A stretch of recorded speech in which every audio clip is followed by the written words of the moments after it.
I'm wearing the Colombian jersey. In case people live under a rock or don't follow soccer, we are in the middle of a World Cup. What we're talking about today is artificial intelligence, or AI, keep up with the pace of change. How do we come back from now everything being so online, so digital, and utilizing all these tools and stay grounded in our humanity? What happens when technology advances faster than human can emotionally keep up? I think this one was a long overdue podcast where we talk about the transitions and what the things that happen around us, how those affect us. And for me, I think there's two transitions that we need to cover. One is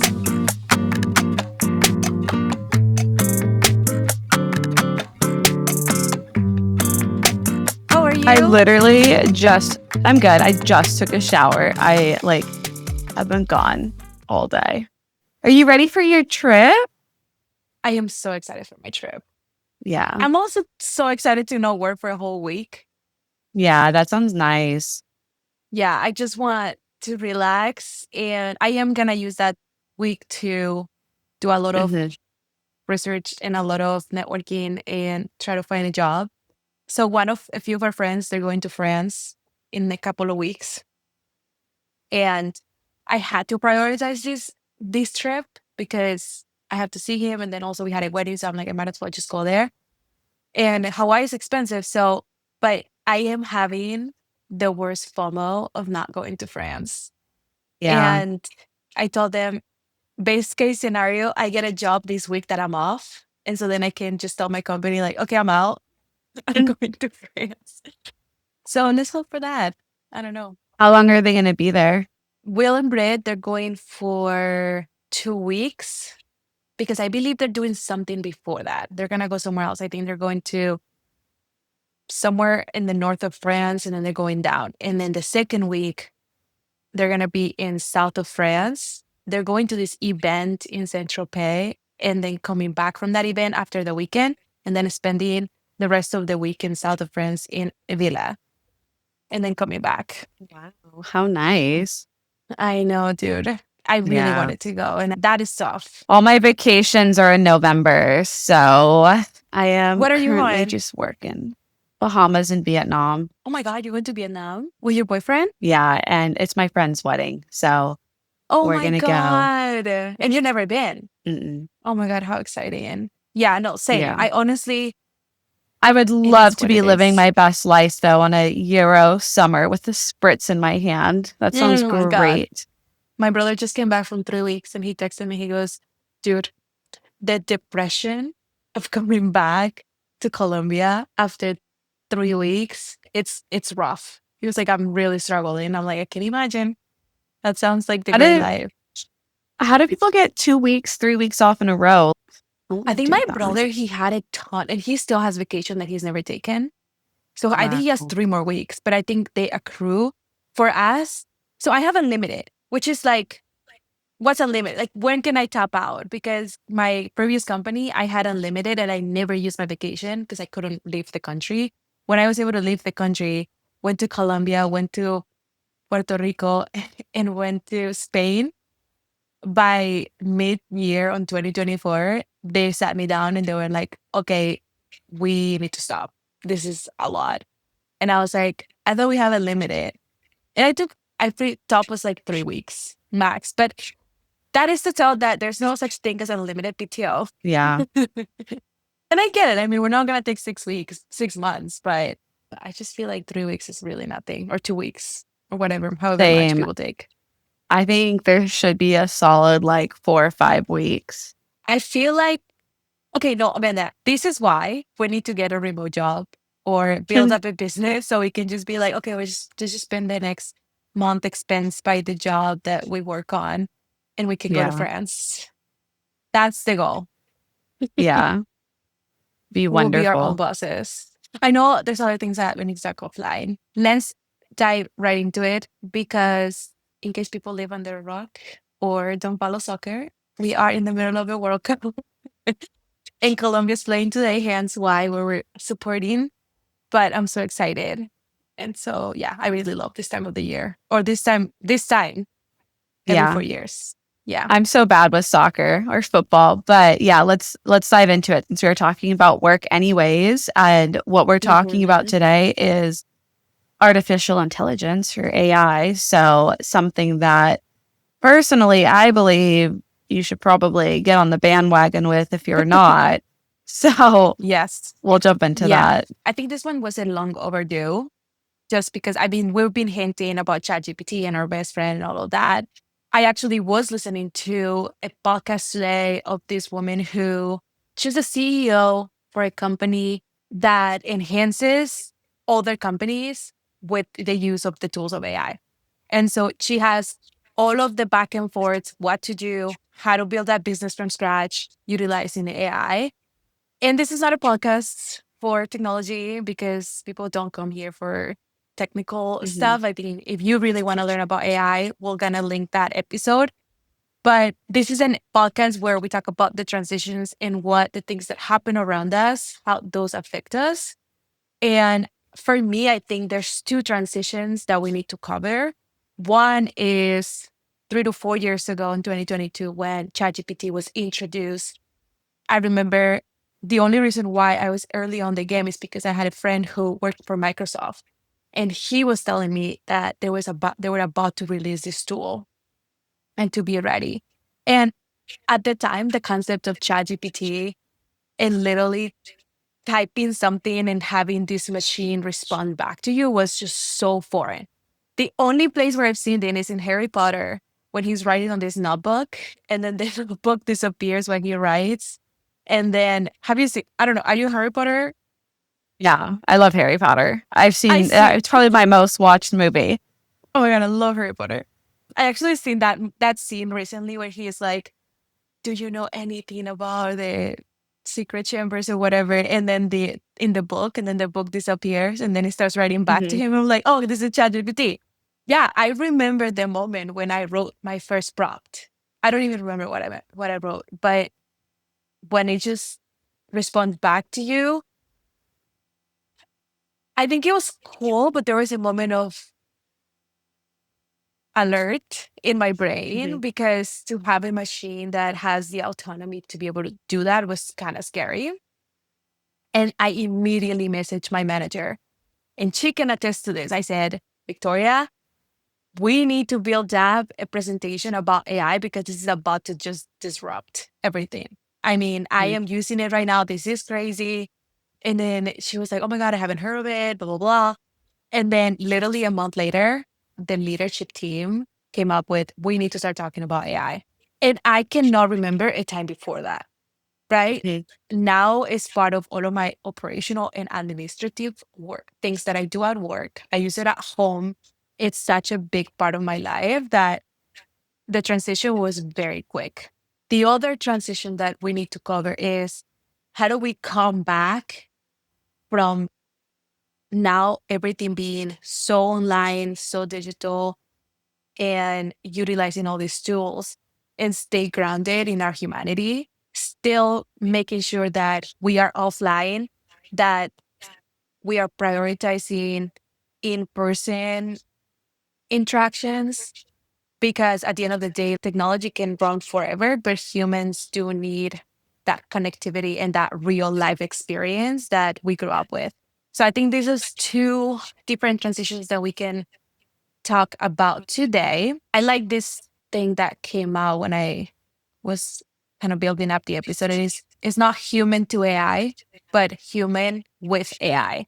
How do we start living a life where we can incorporate AI, but it's in a balanced way? All my job is talking about AI. So this is pretty on brand with me. And the human in the loop comes up in every single conference that I'm at and almost all conversations. So humans using AI and it being a tool is definitely, I think, what the focus is. But that being said, like it is being used to replace certain aspects of job descriptions and it's used as a productivity tool. It's figuring out how to operationalize things better. And I know people to this day who refuse to use AI. And it blows my mind Mhm. because the reality is like unless you're in a specific career that you know technology is not going to be a part of ever, then you're safe. But besides that, if you're in the corporate world, you most likely will need to figure out how to use these tools. And if you don't, it does become a matter of your job or not. And some corporations will talk about upskilling their employees, but there's still that barrier. And if you're somebody who's unwilling to learn, you're just setting yourself behind. I also cannot imagine not having AI.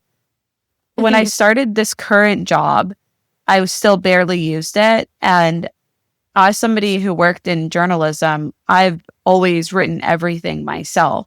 So when I started my current job, a lot of what I do is writing content and turning set up documents into usable material. And I was doing most of that myself.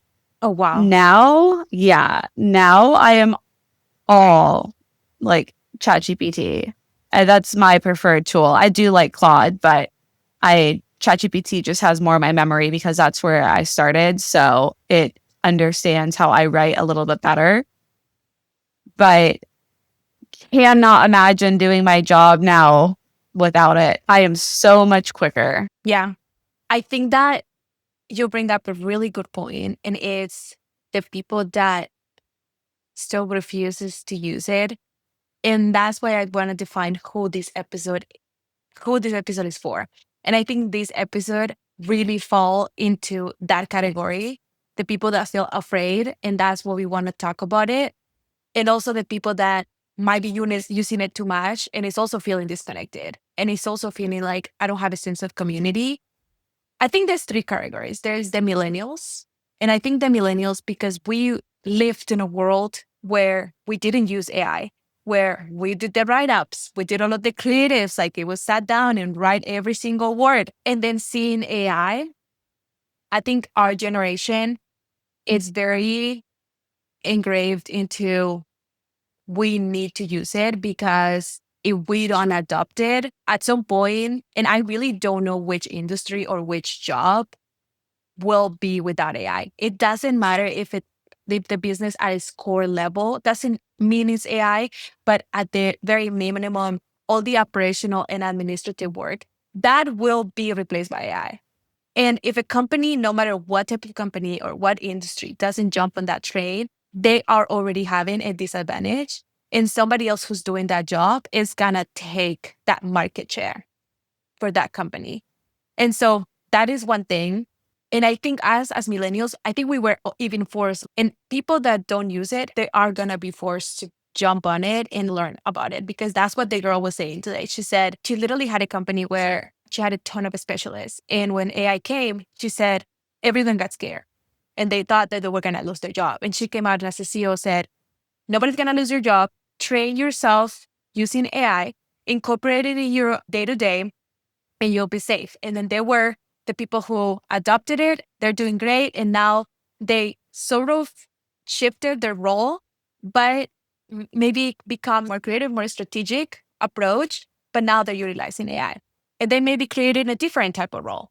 And then there's the people that said no, and she let them go. And I thought it was kind of savage. She was like, yeah, I told them you don't have to stay, but if you're not going to utilize the tools, we're going to let you go. And it just got me thinking how there is this whole fear of we're all going to lose our jobs. AI just going to come and take everything. But I like to be an optimistic and think that every leap in technology that our world had, or whether it was in the industrial revolution or the boom.com and now with AI, it's not that people lost their jobs. There was a transition, but then it just creates a reality and roles that we don't even know are going to exist. And I think that's where we're going to go. I think the transition is what's painful because, of course, there are a lot of jobs that are being eliminated. But because people have so much free time in the operational administrative part, I think there is just going to be opportunity for us to jump on maybe different type of things that are more important, that they're probably gonna help the company at a greater level. So I think I like to be an optimistic and think that that's where we're going. But at the end of the day, nobody knows. I mean, there's literally debates about this every day, and nobody can get on the same page. The millennials, we needed to adopt it, and then there's the Gen Zs, right? The Gen Zs grew up with it. I think there was a small gap in which they probably were able to experience getting into the corporate job without using AI, but definitely used it. And then there is the baby boomers who are either at the long end of their career and who are very set in either they are managing a team of people that are utilizing AI for them, but they don't necessarily are utilizing AI. But I think because they are most likely going to retire within the next few years, I don't think that they necessarily will be utilizing the tools as much as we do. I don't know. I thought it was interesting to kind of like divide those audiences, because this episode is definitely for the millennials that are going through it, that maybe are shifting roles in some type of way and form, but that are definitely being pushed somehow to utilize these tools. I feel like I wanted to define the people that will be interested on this episode, just because I do think it's a very complex conversation that we still don't know the right or wrong, and maybe we never will until that alternative reality starts to appear or emerge with the AI taking over, basically. Yeah. Well, our friends who have had kids recently in the last 3 years or so, their kids are growing up in a world with AI. It's completely different than how we grew up. Our parents, even my younger brother who crossed over into the generation that used AI in college. I just think it's going to change everything. I have a love-hate relationship with AI. I do think that it kind of makes us dumber because you're not actively using different parts of our brain. And like that part kind of bothers me. I do notice that, like, I don't know, I could sit down and write what I used to write, but I haven't. And I don't know what I would do if you told me, okay, do it without it. There'd definitely be a moment where I'm like, whoa. But on top of that, I think it'll change school systems. It's going to change careers. To your point, job descriptions have already changed. Things move so fast. The number one conversation I have outside of how do we implement AI is how do we keep up with the pace of change? Because every single organization is trying to use all the tools, and then it's almost like the tools come out quicker than we can figure out how to use them. So we're constantly trying to figure out what's the next tool, and then training your staff and upskilling. And it's just a whole thing. But then the other side of it that I don't also love, outside of the fact that I think it does kind of make certain components not like our creativity. I know that we've kind of mentioned this. I think that it can damage the creative parts of your brain. I think that there's just other things. But then there's the environmental impact that AI has, and the data centers and the costs. And now tokenomics is becoming a thing. So because of the industry that I work in, I'm so saturated with these conversations. And 2 years ago, I remember having a conversation about how the pendulum with AI has swung so far to the extreme. And it kind of feels like there's going to be some sort of like AI bust, AI boom, but it has to swing back eventually. And right now, I'm wondering if the shift in conversations of tokenomics and organizations seeing how this can be not cost efficient is the start of it moving back. And you're seeing a lot of organizations who have released employees because they've implemented tech, kind of bring people back in. And there's different scenarios. But at the core, I think it is still here to stay.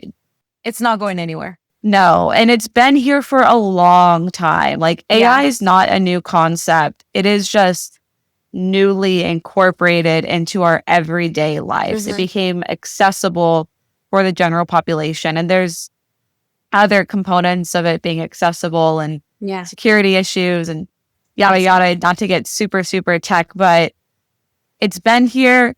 It's really, really here now. And it's probably going to shape what the next generations look like. Yeah, it's not. I love that sentence that you said about us adapting to it, moving so fast. And that's the question that I wanted people to have this whole time. What happens when technology advances faster than human can emotionally keep up? And to your point, we are now, we thought we were saturated with information before, just with social media and having access to the internet. I think right now, that is the bar that us as humans need to start building up a muscle where we utilize AI for an advantage, but then we can also say, this is as far as I go. This is when I need to disconnect and build and not automate part of my lives that are so important. To your point on creativity and all of those things, I even push myself in my day to day when I am having to write the social media assets and social media write ups for my job. And even for this podcast, I am challenging myself to actually just do not even a write up, but a word vomit of what I think I want these captions to talk about and to still have my voice and tone or the tone of my company to make sure that we are differentiating ourselves from everyone else. Because I think, to your point about the pendulum coming back is that companies are letting people go, but the creative part, it's never going to be able to be automated because an AI tool is never going to be human and it's never going to have that human feel and tone that we have. And I don't know if you haven't noticed, but I go online and I see people's social media or company social media, and I can immediately tell that they use AI to write all those captions. And I think the people that continue working on the skills of writing and that creative side, I think companies are going to have to step back at some point and say, okay, I literally sound like the company next door. Everyone sounds the same. The captions are from whatever to whatever, and then name three objects. Like it literally sounds, all the sentence structures, it sounds literally the same. When I listen to introductions and podcasts, I remember before I'll be, oh, this is so exciting. Like they're going to talk about this. Now my mind goes, oh, this person totally used AI to write an intro because it just sounds so genetic and so the same. And I think the pendulum is going to be back when people start realizing that those type of skills are going to be needed more than ever because now everyone is going to start sounding the same. So that is just on the, I think, creative side, but also kind of just jumping out of the career in our day to day. I think with AI being so prominent and the internet just blooming even more, I think people are actually also starting to realize that they need to be more offline. And I don't know if you have heard those conversations, but they're more like, okay, I need to like get out. I need to have more community. I want to be outside. I want to start building up relationships more. Authenticity. I feel authenticity is going to be so important because again, everything is starting to sound the same. Just presence. And I think those things are what are going to keep us grounded and in touch with our humanity. Because it's kind of crazy, but I think the more we spend time with these tools, the more we start shaping our thought process and what we do based on all of these tools that we use every day. So it's very interesting, but I do think that being present, the community, and just putting a limit on how much you spend time online and being in real life is going to be an important pivotal thing that we do to be able to stay grounded. I think in general, we are a pretty online culture. It's kind of like when you're in the airport and you look around and everyone's on their phone. Or like if you've ever taken yourself out to lunch or dinner or whatever it is, and it's just you and nobody else, what do most people do? They sit on their phones the entire time. So I think there's also, I would challenge anyone to sit there and be bored. Just be off your phone Be for a bored. second, even if yeah, even if you have to sit there and watch a blade of grass grow, like whatever it is, but something to unplug because we are such a tech heavy society right now. Mm-hmm. And that's not even just a product of AI. That's just simply a product of everything. Social Online. media, Mm-hmm. yeah, text messaging, just all of it. It's Yeah. constant. It's funny. I had a dream, I think a couple of weeks ago, and I thought it was such an interesting dream. And I don't know why I had it.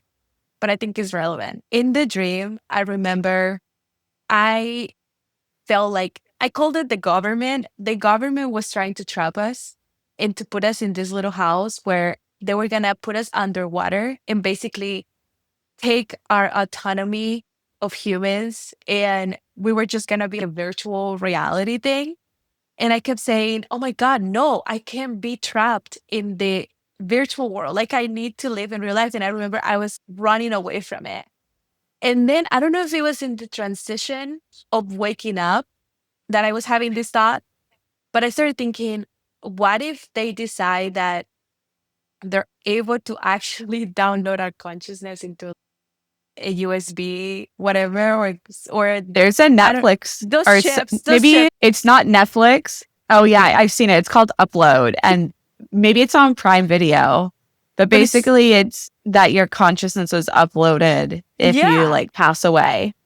Okay, but PS though, I never seen this. I never Hmm. watched this. I don't, and so I had that dream, and in the dream, or like I said, maybe it was a thought that I was having when I was waking up. I couldn't tell. I kept thinking, no, don't do that because that's not me anymore. My body's gonna die, and then I'm just gonna be trapped into Yeah. this virtual world, like this. And I kept saying like disconnect me or something. It was super trippy. It was super trippy. But then I woke up, and I kept thinking, every time we choose to put out our phone and to focus our sight on that little tiny device, and we do it for hours, we are trapped in that little world. And I feel like that was the conclusion of my dream. And honestly, it was kind of scary to think because I don't know if you get the recaps from your phone that says, you spend 5 hours on your phone. And I'm like, oh my God, I was probably awake for what, 13, 14 hours. And almost half of that time, I was literally staring at a small device. When you Hmm. put that into perspective, it's kind of scary. It is. Well, it's like I have a girlfriend who spends all of her waking hours Dude, online. So her screen time is insane. how is she doing mentally? I think she's good, but Really?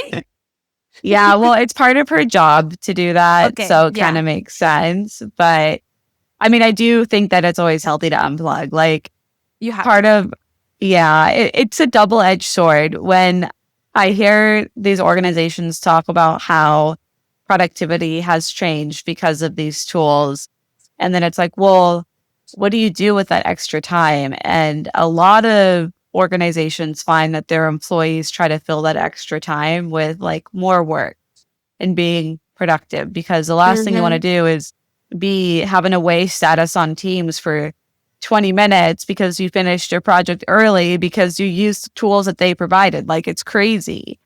But I know I always try to like go for a walk or something. If I Yeah, finish everything, there's a reason why I'm extra productive and I try to build that back in. Granted, I work East Coast hours, so 2 p.m. I'm off of that's work perfect. anyways. Oh, dude, Yeah. that's the perfect schedule. To me, I will wake up at 5, and if I can finish by 2, I still have the whole day. I can just Yeah. enjoy it and it feels all of that. But Amanda, I swear we didn't it's not like we rehearsed these episodes. Like they're very honest and genuine. But you're touching on every little section that I wanted to touch. And I wanted to tie this episode a little bit back to what we talked on our last episode, which was defining your rich life. And now defining your rich life meets AI, because now that, to your point, we get that extra time. We're not spending that much time writing down, doing creatives, like actually writing down documents from scratch. What are we choosing to do with that free time?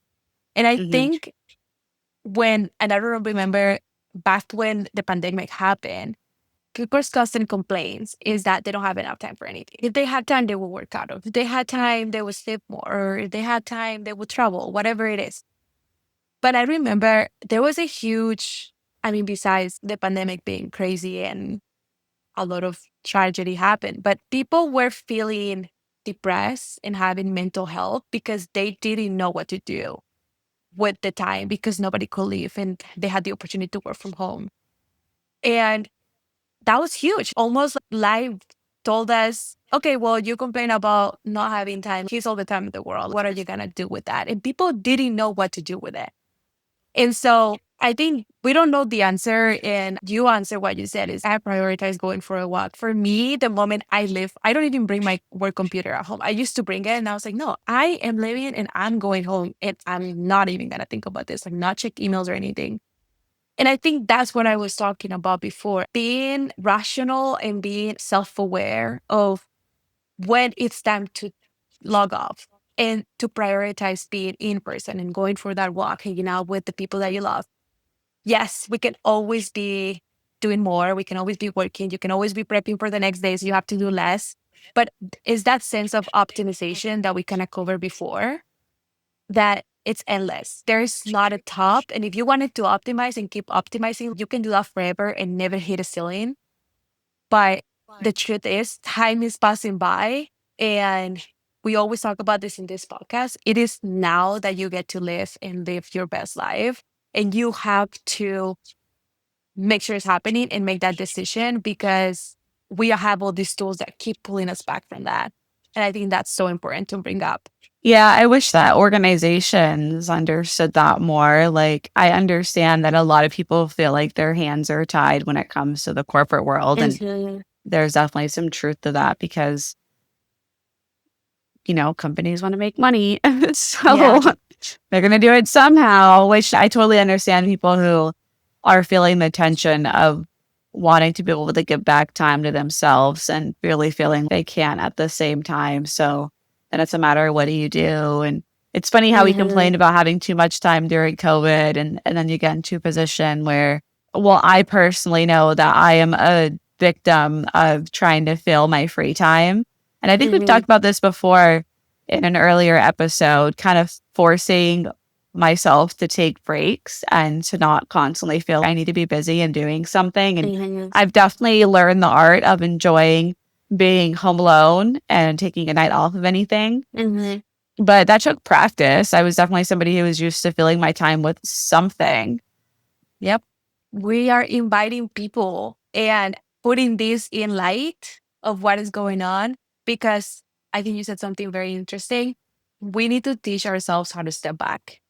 Before, we had to teach ourselves how to be disciplined, how to show up to work, how to be on time, how to check your emails, all of that. We've been training every single day for the past however many years it's been on our career, but no one taught us how to step back, how to be able to slow down, how to be able to go home and decompress, how to do all those things that are so important. And even what I was saying last week, that sometimes when you're super busy and you finally have some time for yourself, I am like feeling off and don't know what to do and just kind of start coming up with problems because I'm like, oh my God, I have free time. I don't know what to do with myself. And then you pass that threshold, and then you said you get bored, kind of just sit there and stare. Literally, like I think that's so important to just be in a moment. And once you pass that threshold, you start feeling your nervous system settling down, getting balance, coming back to yourself, getting in touch with your breath, being in the moment, start to realize all the things that are happening around you that are so important, so simple, but it's so important. Even just watching the sun or dirt around you. It's so beautiful, the world that we get to live, but we take those things for granted, not because we want to, but because we are so distracted with what everything else. So I think that is a good way for us to wrap up this episode, and is by inviting people to disconnect, to train yourself the opposite habits of, yeah, you put in the time, you work hard, but it's time to disconnect, go home and relax and enjoy being present with your family, with your friends, with your dog. And being alone, honestly, being alone is so fun. And again, if you're not able to be alone, I think that's a different conversation because you need to find peace within yourself to even then being able to give back to other people or back to a company or a hobby or whatever you want to do. I think it's so important to first check with yourself and make sure that you are okay. Yeah, I sit with your silence. At the same time, though, to bring it all back, you do have to kind of keep up with technology, unfortunately. Hmm. And it's not, AI isn't supposed to be scary. It's just a part of where we're at now in life. And there's ways to use it that can be really helpful. You just have to figure out how to use it comfortably and how to kind of not get left behind. Also, this is so random, but I was thinking while you were talking, one of the things I do pretty often is I go for walks with my dog with no headphones. I don't even take my phone out. I just go on like a silent little walk. And I find that that's like a pretty good time for me. I don't even know what I think about. Probably nothing. Like, what am I actively thinking about? I don't know. But Laura, I'll let you take us to the end here and plug it in. Yeah, no, you're so right. I do that all the time though. I walked out and sometimes I'm listening to a podcast, but like I said, I think being in nature is very important because nature is very tied to our roots and it just can bring you back to the present moment. And I think that sometimes I love music. I love a good podcast. I love talking to people on the phone. But I think those are again distractions from keeping you to be with yourself and your thoughts. And sometimes a moment of silence, people say, hey, take 10 minutes to just be quiet, disconnect, don't have anything on your hands, just literally sit, breathe. That can go a long way when you're feeling off and when you're feeling life and AI is chasing you. So, just a little recap to this episode. We talk about two different transitions going from no AI, no ChatGPT, no cloud, no all of the AI tools into utilizing them and feeling like you leap with technology and that it just took over your life and became part of how you do everything or the majority of things, at least for work. But also the transition of stepping back and connecting back to your humanity and the real life offline.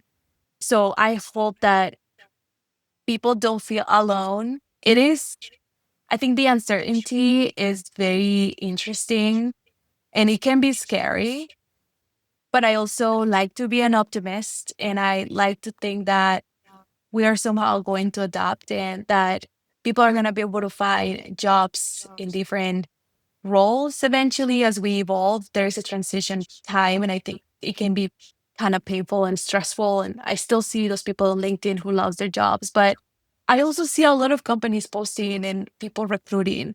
And so I do think that enhancing your skills and being able to function utilizing AI, it's gonna be huge. And while you may not feel comfortable, it's gonna be pivotal for you to get that next role or grow in a company. So you might not want to jump on that train yet, but having those conversations, doing the research, talking to people, and just kind of dipping your toes into, I think it's gonna go a long way. Sometimes the reality of the situation is you kind of have to see where the world is going and you don't fully have to accept it and jump on that train, but I still at least be open minded. And I think that is going to make it easier for everyone. But enough of a rant. I hope everyone is having a wonderful Thursday and enjoying the World Cup. For those of you who follow, we are full swing summer. And I don't know if you guys are feeling the vibes. I'm definitely feeling them. I'm loving the long days. I feel like I come home from work and I still have such a long day to live. And I love that. Same. It's so nice. It's so nice. I love it. And just, prioritize your habits that make you happy. Take moments alone. Cook at home. Make meals that you enjoy. Talk to people that can make you smile and feel good in a moment. And we'll be back next week. You can find us on Wait What's Next podcast. Let us know how you feel. Let us know what you think about AI. Definitely a conversation that we want to continue having. And if you know somebody who might be struggling or who's feeling on that transition, that in between with technology, share this podcast with them. This could be a little bit of light, a little bit of fun moment where we're not making it super serious and we can also show that we're all going through it. So share the pod. Find us on Instagram, find us on TikTok, find us on YouTube, and all of the streamers, wherever you find your podcast. Leave us comments, and we'll talk to you guys next. See you next week. Bye.